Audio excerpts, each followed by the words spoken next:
অনেক গর্ভবতী মহিলা রাতে ঘর হতে বের হওয়ার সময় জিনের আসর হতে রক্ষা পাওয়ার জন্য হাতে আগুন, ম্যাচ কিংবা লোহা জাতীয় জিনিস নিয়ে বের হন। এটা আমাদের এলাকায় খুব প্রচলিত। এটা কি শরীয়ত সম্মত? কেউ যদি রাতে হাতে আগুন কিংবা দিয়াশলাই, ম্যাচ বা লোহা জাতীয় কোনো কিছু হাতে নিয়ে বের হয়, তাহলে জিনের উপদ্রব থেকে সে রক্ষা পায় মর্মে কোনো বর্ণনা, কোনো প্রমাণ কোথাও পাওয়া যায় না। অতএব এটা নেহায়েতই কুসংস্কারাচ্ছন্ন একটি বিশ্বাস। একজন ঈমানদার কখনো কোনো ভিত্তিহীন এবং কুসংস্কারাচ্ছন্ন বিশ্বাসী হতে পারেন না। গ্রামে হোক, শহরে হোক, এরকম কোনো কুসংস্কারাচ্ছন্ন প্রথা বা প্রচলন বা বিশ্বাস যদি থাকে, তাহলে সেটাকে আমাদের অবশ্যই ইগনোর করতে হবে, অ্যাভয়েড করতে হবে। বরং সকাল সন্ধ্যার যে দোয়াগুলো আছে সেগুলোর মাধ্যমে আল্লাহ রাব্বুল আলামিন এ জাতীয় যে সমস্ত অদৃশ্য বিভিন্ন বস্তুর ক্ষয়ক্ষতি এবং অনিষ্ট হতে পারে সেগুলো থেকে আমাদেরকে রক্ষা করবেন। সো আপনি বের হওয়ার সময় বিসমিল্লাহ বলে, বিসমিল্লাহি তাওয়াক্কালতু আল্লাহ বলে বের হলেন, সকাল সন্ধ্যার দোয়াগুলো পড়লেন এবং রক্ষা কবচ আমলগুলো আপনি নিয়মিত করলেন। ইনশাআল্লাহ বিতাআলা এর মাধ্যমে আল্লাহ রাব্বুল আলামিন আপনাকে হেফাজত করবেন। এর বাইরে এই সমস্ত লোহালক্কর অথবা আগুন ইত্যাদি এগুলো হাতে করে নিয়ে যাওয়ার কোনো বিশেষ সুফল নাই। বরং কুসংস্কারাচ্ছন্ন বিশ্বাস হওয়ার কারণে একজন ঈমানদারের জন্য এটি পরিত্যাজ্য। এরপরের প্রশ্ন হলো, অনেক মানুষেরই রাতে ঘুমানোর পর সকালে পোশাক এলোমেলো থাকে অস্বাভাবিকভাবে। কোনো প্রাপ্তবয়স্ক ছেলের যদি এমন অবস্থা হয় যে অবচেতনভাবে তার পর্দার অন্তর্ভুক্ত অঙ্গ প্রকাশিত হয় হরহামেশাই, আর এ ব্যাপারে তার মা ওয়াকিফাল, তা সত্ত্বেও কোনো আগাম সতর্কতা ছাড়া মা কি ছেলের রুমে প্রবেশ করতে পারবেন? ছেলে বিবাহিত, তার স্ত্রী যদি এ ব্যাপারটি ভীষণ অপছন্দ হয়, এটা কি দোষণীয়? উল্লেখ্য, মায়ের সাথে ছেলে এবং পুত্রবধূর সম্পর্ক খুবই ভালো, মা তাদের প্রতি খুবই যত্নশীল। এই সমস্যা কিন্তু অনেক পরিবারেই আছে। এক্ষেত্রে মা হোক আর বাবা হোক, উচিত তাদের সন্তানদের রুমে যাওয়ার আগেও পারমিশন নিয়ে তারপরে যাওয়া। এ প্রসঙ্গে আব্দুল্লাহ ইবনে আব্বাস রাদিয়াল্লাহু তাআলা আনহুকে এক ব্যক্তি জিজ্ঞাসা করেছেন যে, আমার দুটি বোন, তাদের দায়-দায়িত্ব ভরণ-পোষণ আমার উপরে। আমি তাদের দেখভাল করি। তাদের কক্ষে যেতেও কি আমার পারমিশন নেওয়ার দরকার আছে, আমার ছোট বোন? তখন আব্দুল্লাহ ইবনে আব্বাস রাদিয়াল্লাহু তাআলা বলেছেন, হ্যাঁ, তুমি অবশ্যই তাদের পারমিশন নিয়ে যাবে। কারণ তুমি চাইবে না যে তোমার দুটি বোনকে তুমি বিবস্ত্র অবস্থায় দেখো বা এমন কোনো অবস্থায় দেখো যেটা তোমার জন্য বিব্রতকর, অস্বস্তিকর। তুমি সেটা দেখতে চাইবে না। সো তাদের কাছ থেকে পারমিশন নিয়ে তারপর তুমি প্রবেশ করবে। এরপর তিনি আয়াত তেলাওয়াত করলেন, ইয়া আইয়ুহাল্লাযীনা আমানু লিয়াস্তা'যিনুকুমুল্লাযীনা মালাকাত আইমানুহুম ইলা আখির আয়াত, শেষ পর্যন্ত সূরা নূরের 58 নম্বর আয়াত। এই আয়াতে আল্লাহ তাআলা পরিষ্কারভাবে আমাদেরকে নির্দেশনা দিয়েছেন, গাইডলাইন দিয়েছেন যে আমরা আমাদের পরিবারের লোকদের কক্ষে, এমনকি সন্তান বাবা-মার রুমেও যদি যায়, সেক্ষেত্রেও পারমিশন নিয়ে যাবে, নক করে যাবে, সালাম দিবে এবং পারমিশন নিয়ে তারপরে প্রবেশ করবে। হ্যাঁ, কিছু সময় আছে যে সময়গুলোতে পারমিশন না নিলেও চলবে। ধরুন আপনি একেবারে স্বাভাবিক সময় যখন বসে আছে, আপনি জানেন যে সে একেবারে স্বাভাবিক অবস্থায় বসে আছে বা স্বাভাবিক অবস্থায় আছে, তাহলে ওই সময়টাতে আপনি যেতে পারেন। তো এই জন্য ছোট বাচ্চাদেরকে শুধুমাত্র এখানে করা হয়েছে, আপনার তাদেরকে মুস্তাসনা রাখা হয়েছে, জাতীয় যারা তাদেরকে মুস্তাসনা রাখা হয়েছে। এর বাইরে বাকিদেরকে অনুমতি নেওয়ার নির্দেশনা দেওয়া হয়েছে। হাদিসের আলোকে এটি প্রমাণিত।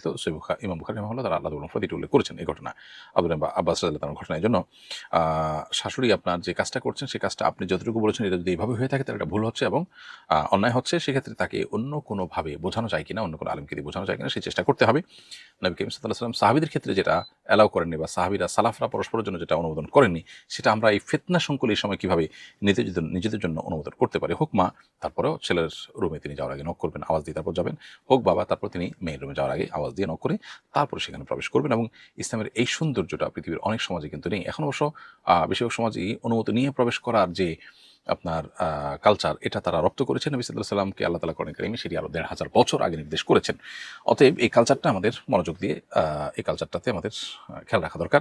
পাশাপাশি সন্তানদের, বাচ্চাদের অধিকারের ব্যাপারে আজকের পৃথিবীতে অনেক মুখরোচক কথা আপনি শুনবেন। কিন্তু দেখুন, ইসলাম এখানে কোরআনে এরকম একটা বিষয় যেটা আপাতদৃষ্টিতে মনে হতে পারে খুচরা একটা বিষয়, অথচ এই বিষয়ে পরিষ্কার নির্দেশনা দিয়েছে বাবা-মাকে, সন্তানকে, যেন কেউ কারো প্রাইভেসি লঙ্ঘন না করে। কিন্তু এই প্রাইভেসি রক্ষার নাম করে সন্তানদেরকে বিপদগামিতার দিকে আপনি চলে যেতে দিবেন, সেটা তো হতে পারে না। আপনি রাষ্ট্রের আইন করে কাউকে শাস্তি দিতে পারেন, সেটাতে কোনো অসুবিধা নেই। কিন্তু সন্তানকে মা-বাবা, জন্মদাতা মা-বাবা যারা পৃথিবীতে রাষ্ট্রের চাইতে বা সবার চাইতে বেশি ভালোবাসেন, সেই মানুষগুলো তাদের সন্তানকে শাসন করতে পারবে না। তাদের সে রাইট দিবেন না। সেটা করতে গেলে বলুন তাদের অধিকার খর্ব হচ্ছে। তো আপনি কিভাবে তাদেরকে শাসন করেন? তখন কিভাবে অধিকার খর্ব না হয়? তো মা-বাবা সন্তানের যতটা আপন, তারা একবার যদি শাসন করেন, তার চাইতে বেশিবার তারা বা বেশি পরিমাণে তারা সোহাগ দেন। সো এই আল্লাহ তাআলার এই ন্যাচারাল এই সিস্টেমকে ডেস্ট্রয় করে দেওয়ার মধ্যে কোনো কল্যাণ মানবতার নিহিত নেই, যেটা আজকে আমরা পশ্চিমা পৃথিবীতে দেখতে পাচ্ছি। বাচ্চারা মা-বাবা থেকে দিন দিন পৃথক হয়ে যাচ্ছে, দূরে চলে যাচ্ছে, পরিবারগুলো ভেঙে যাচ্ছে, তারাও মানসিকভাবে আপনার ডিপ্রেসড হয়ে বড় হচ্ছে। তো এই জায়গা থেকে আমাদের বেরিয়ে আসা উচিত। আর নির্যাস হলো, খোলাসা কথা হলো, আপনার মা অনুমতি নিয়ে তারপরে প্রবেশ করা উচিত এবং কর্তব্য। এক্ষেত্রে পাল্টাপাল্টি না করে তাকে বোঝানো যায় কিভাবে, সেই পদ্ধতিটা বের করা উচিত। এরপরে প্রশ্ন হলো, আমি ২ মাস বয়সী শিশুর মা, বুকের দুধ কাপড়ে লাগলে সে কাপড় কি নাপাক হয়ে যায়? উত্তর হলো, প্রিয় বোন, বুকের দুধ যদি কাপড়ে বা শরীরে কোথাও লাগে এটি নাপাক হবে না। এর ফলে সে শরীর বা কাপড় নাপাক হবে না এবং সেটা থেকে ওই দুধ ধুয়ে পরিষ্কার করা আবশ্যক নয়। কারণ হলো মায়ের বুকের দুধ এটা কোনো নাপাক কোনো বিষয় নয়। বিধায় এই দুধ যদি পড়ে বা লাগে কাপড়ের শরীরে তাতে সে শরীর বা কাপড় নাপাক হবে না। এহরামরত অবস্থায় কি নাকফুল খুলে রাখতে হবে? এহরামরত অবস্থায় নাকফুল খুলে রাখা আবশ্যক নয়। এহরামরত অবস্থায় অলংকার পরিধান করা যায়। এটা নিষিদ্ধ নয়। বিধায় স্বাভাবিক অবস্থাতে এহরাম পরা অবস্থাতে আপনি অলংকার পড়তে পারবেন। তবে এহরামরত অবস্থায় খুব বেশি সাজগোজ করা এটা এহরামের নির্দেশনার পরিপন্থী। বিধায় সেই জিনিসটা থেকে বিরত থাকবেন। নাকফুল পড়তে পারেন, কোনো অসুবিধা নেই, করে রাখা জরুরি না। কবুল বলা ছাড়া শুধু স্বাক্ষর করলেই কি বিয়ে হয়ে যাবে? বিয়ে বিশুদ্ধ হওয়ার জন্য প্রস্তাবক এবং সম্মতি জ্ঞাপক উভয়কে স্পষ্ট করে মুখে উচ্চারণ করে প্রস্তাবনা এবং কবুল করেছেন সেটি তাদেরকে জানাতে হবে এবং দুজন সাক্ষী তাদের সেই মুখের উচ্চারণটা শুনতে হবে। কেউ যদি বোবা হন, কথা বলতে না পারেন, তাহলে তার ইঙ্গিতটাই মুখের উচ্চারণ হিসাবে বিবেচিত হবে। তবে মৌখিকভাবে প্রস্তাব বা সম্মতির কোনোটি ছাড়া শুধুমাত্র কাবিননামার নির্দিষ্ট লেখার উপরে স্বাক্ষর করলে বৈবাহিক সম্পর্ক স্থাপিত হয়ে যাবে না। এরপরে প্রশ্ন হলো, আমার আম্মু মাঝে মধ্যে রেডিও টিভিতে সম্প্রচারিত ইমামের নামাজ অনুসরণ করে বাসায় নামাজ আদায় করেন। এভাবে নামাজ পড়লে নামাজ হবে কিনা? প্রিয় দর্শক, উত্তর হলো না, এভাবে নামাজ পড়লে নামাজ হবে না। বরং সরাসরি যদি কোথাও জামাত হয় এবং সেখানে তিনি শরিয়া মেনটেন করে তাদের সাথে সামিল হন, তার নামাজ হয়ে যাবে। কিন্তু রেডিও টেলিভিশনের নামাজের ভিডিও বা লাইভ সম্প্রচার এটা দেখে তিনি ঘর থেকে যদি নামাজ পড়েন তাহলে নামাজ হবে না। কারণ নামাজ হওয়ার জন্য, নামাজ বিশুদ্ধ হওয়ার জন্য বা ইক্তিদা বিশুদ্ধ হওয়ার জন্য, মুক্তাদি হিসাবে ইমামের সাথে দাঁড়ানোটা বিশুদ্ধ হওয়ার জন্য কানেকশন থাকা জরুরি। এই কানেকশনটা কিন্তু এখানে নেই। এখানে যে অনলাইন কানেকশন আছে, এই অনলাইন কানেকশনটা আসলে নামাজ বিশুদ্ধ হওয়ার জন্য, বিশেষ করে জামাত বিশুদ্ধ হওয়ার জন্য যথেষ্ট নয়। এরপরে প্রশ্ন হলো, চুল বিক্রি করা যাবে কিনা? অনেক নাপিত চুল জড়ো করে বিক্রি করে, তাদের গুনাহ হবে কিনা? উত্তর হলো যে মানুষের শরীরের কোনো অঙ্গ প্রত্যঙ্গ, শরীরের কোনো অংশ বিক্রি করা জায়েজ নাই, সেটা জীবিত মানুষের হোক কিংবা মৃত মানুষের হোক। আল্লাহ তাআলা মানুষকে সম্মানিত করেছেন। আল্লাহ বলেছেন, ওয়ালাকাদ কাররামনা বানি আদম, আমি আদম সন্তানকে সম্মানিত করেছি, তাদেরকে মর্যাদাবান করেছি।